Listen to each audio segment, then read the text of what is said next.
Bon, d'abord, il faut dire que le FMI, c'est, comme on le dit, le Fonds monétaire international. Ça fait partie des institutions de Bretton Woods qui ont été créées après la Deuxième Guerre mondiale pour accompagner le système financier international. Et le Congo en fait partie. Maintenant, il se trouve que le Congo est en crise à cause de sa malgouvernance. Le Congo s'est retrouvé en crise et on a fait face donc au FMI. Donc, le FMI, l'argent qui nous vient du FMI, en réalité, ce n'est pas le FMI qui donne l'argent. Le FMI nous rend crédibles sur le marché international. Maintenant, cet argent, ce prêt, va servir à la relance de l'activité économique dans notre pays. Parce que nous, on était hyper endettés et on n'a pas les moyens pour soutenir nos politiques publiques ou financer notre économie. Voilà pourquoi on s'est retourné vers le FMI pour nous apporter ce soutien-là. En réalité, c'est un prêt. Et finalement, cet argent va nous servir de relancer, pour faire simple, de relancer l'activité économique dans notre pays. J'ai toujours dit qu'on n'avait pas besoin du FMI pour renflouer les caisses de l'État ou bien pour relancer notre économie. Vous avez parlé de 20 milliards. Mais 20 milliards, dans les paradis fiscaux, il y a combien? Les gouvernants, ceux qui sont en place là, ils ont gardé combien dans les paradis fiscaux? C'est un rêve. Moi, je ne connais aucune institution, aucun État au monde qui s'est développé avec l'aide du FMI. C'est pas possible. D'ailleurs, quand on nous donne 20 milliards, mais prenez même les 400 millions. Si on donnait le tout, ça ne peut même pas faire 1000 milliards. Vous voyez, ça va nous servir à quoi? Le problème, ce n'est pas l'argent. On peut nous donner autant d'argent. Si nous n'avons pas des hommes de qualité, rien ne changera. Nous avons eu, à peine en 2014, on avait plus de 14 000 milliards. 14 000 milliards. C'est parti où? Le problème, la question qu'il faut se poser, c'est-à-dire l'appui financier du FMI avec quel type d'homme? C'est comme si vous avez inventé une technologie, mais il vous faut le logiciel qui va avec. Donc, une technologie sans logiciel n'est rien. Comment est-ce que vous allez l'appliquer? Donc, le problème, ce n'est pas celui-là. On peut donner, ce n'est pas moi qui le dis, d'ailleurs, c'est Alassane Ouattara, qui se trouve être proche du président Sassou, qui avait dit qu'on peut donner tout l'argent du monde au Congo. On ne pourrait jamais développer ce pays. Il faut que nous soyons sérieux. Vous pensez que c'est avec 20 milliards, ou bien même 100 milliards, ou même 500 milliards, avec les mêmes hommes, qu'on peut développer ce Congo? D'ailleurs, c'est quoi le développement? On va développer dans quel secteur? Est-ce qu'aujourd'hui, le gouvernement a un programme où on nous dit, bon voilà, les secteurs prioritaires que nous avons définis, c'est tel, tel, tel. On nous parle de l'agriculture. Est-ce qu'il y a un programme bien défini? D'ailleurs, nous en sommes. Dernièrement, il y a eu le forum organisé par Voxeco. Le directeur général de l'agriculture était là. Ils nous ont dit que dans leur plan de développement agricole, c'est au moins 1150 milliards qu'ils ont mobilisé, qu'ils doivent mobiliser pour le développement de l'agriculture. Et l'État congolais lui-même ne devait apporter que 100 et quelques milliards. Donc même pas 1%. Sinon 1%. Et que le reste devait venir des partenaires. Or, l'argent que les FMI nous donnent, ça ne peut même pas faire 1000 milliards. La question qui se pose, c'est au niveau des gouvernants. Ils ont un agenda, c'est à eux de nous dire. Mais moi je pense que si on veut être sérieux, ce n'est pas avec ces mêmes hommes. Parce qu'aujourd'hui, on ne sait pas qui a fait quoi. Les 14 000 milliards sont partis en fumée. On a vu la Société des mal à l'aise partie en fumée. Tous comment on appelle, toutes les institutions économiques congolaises, c'est-à-dire les établissements publics qu'on a créés, c'est parti en fumée. Ils n'ont jamais fait de bilan, ils n'ont jamais fait de bénéfices. Et vous pensez que c'est avec l'argent du FMI, avec les mêmes crocodiles qui bouffent l'argent, pour eux, ils sont au pouvoir, ce n'est que pour s'enrichir. Ils ont un état d'esprit de la jouissance. Et avec ce type d'homme, ce profil d'homme, on peut nous donner tout l'argent du monde, rien ne suffira.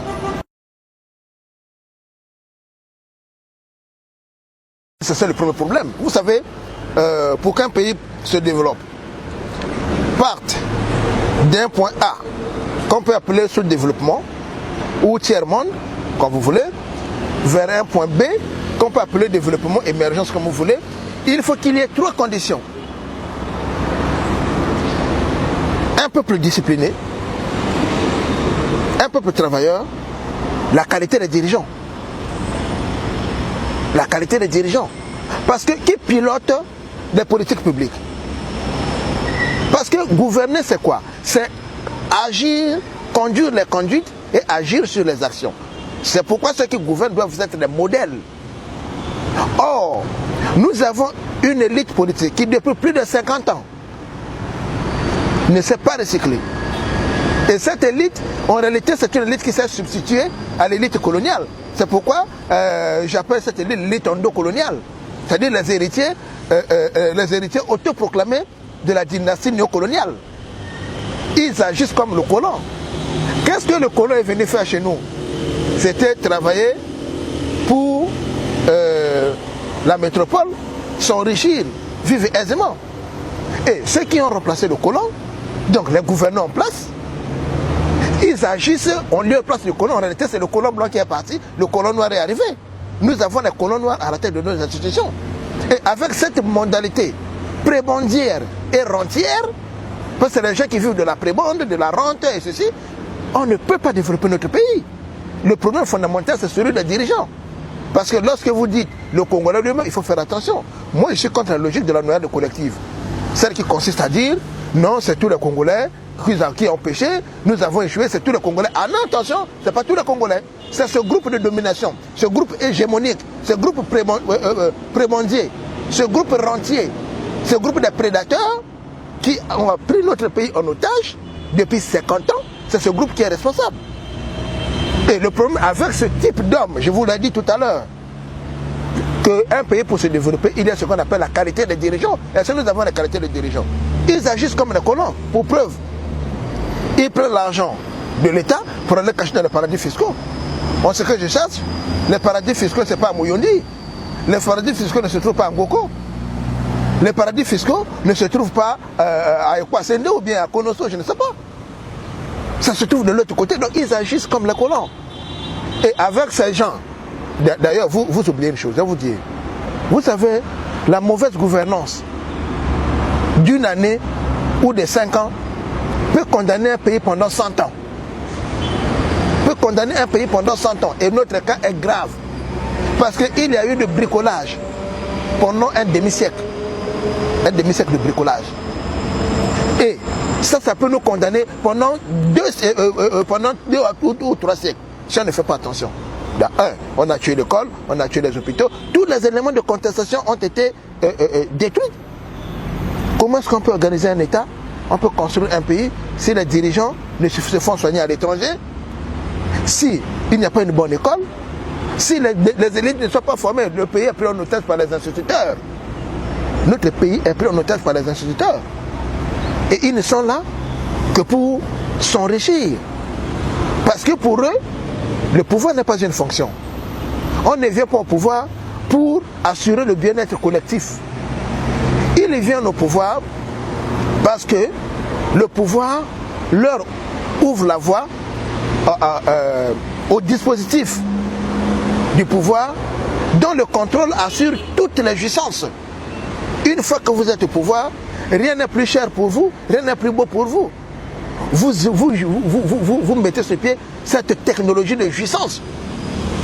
Et l'argent de l'État, ça se voit. Le président qui arrive dans une danse, les danses traditionnelles, on donne 50 millions, on arrive sur 100, donne 100 millions, on trouve une maîtresse, on construit une maison à étage. Voilà, c'est ça la jouissance. Et c'est ça l'élite, notre élite. C'est la conception du pouvoir par notre élite. On vient parce que c'est une source d'enrichissement sans cause. Voilà pourquoi je pense, je peux me tromper, certainement, mais je pense qu'avec ce type d'homme, nous n'irons nulle part.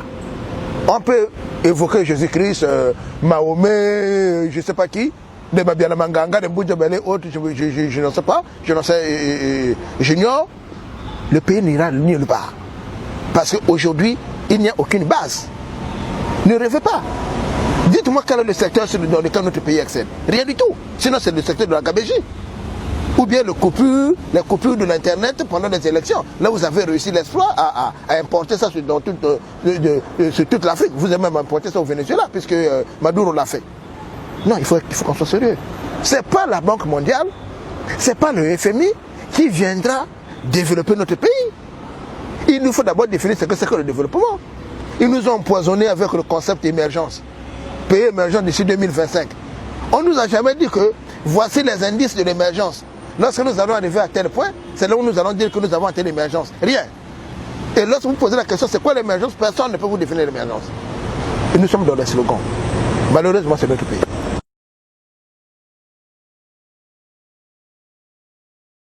C'est lui qui doit être content. C'est lui le Premier ministre qui doit être content. Il ne peut pas parler au nom de tous les Congolais. Il n'a pas reçu mandat de parler au nom de tous les Congolais, que tous les Congolais doivent être... Lui ne connaît pas la souffrance des Congolais. Il est arrivé au pouvoir, il a construit une maison chez lui en moins de 2 ans. En une année. Est-ce que tous les Congolais ont construit une maison chez eux? Les Congolais qui sont à l'étranger, les étudiants qui souffrent, qui n'ont pas de bourse. Ici, les étudiants qui souffrent, qui n'ont pas de bourse. Comment il peut dire que nous sommes contents? C'est lui qui est content parce que ça leur donne le droit de faire leur prédication. Nous souffrons. Nous souffrons. J'ai des étudiants qui n'arrivent pas, des parents sont à Infondo, ils se retrouvent à Brazzaville, sans rien, ils comptent sur la bourse, il n'y a pas la bourse. Maintenant, le problème, ce n'est pas celui-là. Le problème, c'est qu'est-ce qu'on fera de cet argent? Qu'on nous dise. Moi, je vais commencer à prendre ces gens-là au sérieux, quoique je reste sceptique, lorsque je vais voir l'équipe gouvernementale qui sera mise en place par le président de la République à l'issue de cet accord. Lorsque je vais voir la mise sur pied des instances répressives, des organes de répression, par exemple la haute autorité de la lutte contre la corruption, et que ça soit une institution réellement indépendante. Je vais voir, lorsqu'il y aura un audit général sur l'État, qui a fait quoi? Où sont partis l'argent des générations futures? Où est parti cet argent? Qu'on nous dise. Lorsqu'il y aura la sanction, lorsqu'on va mettre sur le pied les politiques publiques qui vont assurer le bien-être social, à partir de ce moment, je vais croire dans ces gens-là. Mais lui, le Premier ministre, il ne peut que dire ça. Il est le Premier ministre d'un gouvernement qui a échoué. Il est le Premier ministre d'un gouvernement qui a échoué. Il est membre d'un parti qui a échoué. Ce n'est pas lui de dire au nom des Congolais que tous les Congolais doivent être en fonction de quoi? Lorsqu'il y a eu 14 000 milliards, les gens ont dit, ouais, c'est les générations futures, on a fêté, les excédents budgétaires, on a fêté. Et après ça, donné quoi? Donc, le Congolais n'est plus le Congolais d'hier. Il faut qu'il sorte, qu'il rentre dans la rue pour voir ce que vivent les Congolais. Mais, de toutes les manières, vous avez vu, est-ce que les Congolais ont jubilé? Malgré ce qu'il a dit là-bas, est-ce que les Congolais ont jubilé? Les Congolais savent. On a pris conscience. Même si on n'a pas de moyens de contestation. Mais les Congolais savent qu'ils sont opprimés. Les Congolais vivent dans l'oppression, dans le dénuement total. Nous voulons voir ce qu'ils feront de cet argent. Mais je peux vous dire, sans être un oiseau de mauvaise augure, je peux vous dire que ça ne changera rien. Avec ces mêmes gens. Si vous avez le même gouvernement, si vous avez les mêmes directeurs, si vous avez... ça ne va rien changer. D'ailleurs, Alassane Ouattara l'a dit, je vous l'ai dit tout à l'heure. Le problème, ce n'est pas l'argent. On pouvait bien s'en passer du FMI. Si le président avait la volonté de faire rapatrier tout l'argent qui est dans qu'on a mis dans les paradis fiscaux, on aurait pu s'en passer de là du FMI. C'est le FMI n'a pas 500 milliards, c'était du FMI. Par l'aide de l'emprunt de près du FMI, ça ne peut pas faire 500 milliards. Donc, il faut que nous soyons sérieux. Le Premier ministre le dit, oui, c'est un homme politique, oui, c'est le Premier ministre d'un gouvernement qui a échoué, oui, c'est le membre du PCT, oui, il fait partie de ce que moi j'appelle moi la gérontocratie. C'est les gens qui, le Premier ministre et le président Sassou Nguesso, c'est les gens qui sont là depuis les indépendances. Quel âge a-t-il? En réalité, ce n'est plus à eux de faire ce qu'ils font, c'est une honte. Nous sommes un État qui est gouverné par la gérontocratie. Si vous ne le savez pas, la gérontocratie, ça veut dire le gouvernement des vieillards, le pouvoir des vieillards. Vous savez, plus de la moitié des membres du gouvernement sont à la retraite. Vous pouvez vérifier. Bon, les sénateurs, au moins à 99%, ce sont les retraités. Vous prenez des députés, c'est la même chose. Au moins la moitié. Donc, le Congo, en réalité, ne peut pas se développer avec ces gens-là. C'est pas possible.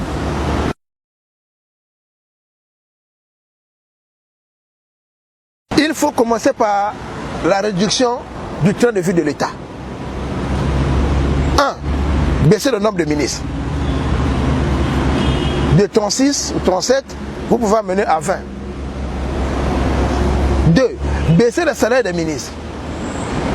3. Réduire les voyages du chef de l'État aussi bien à l'étranger qu'à l'intérieur.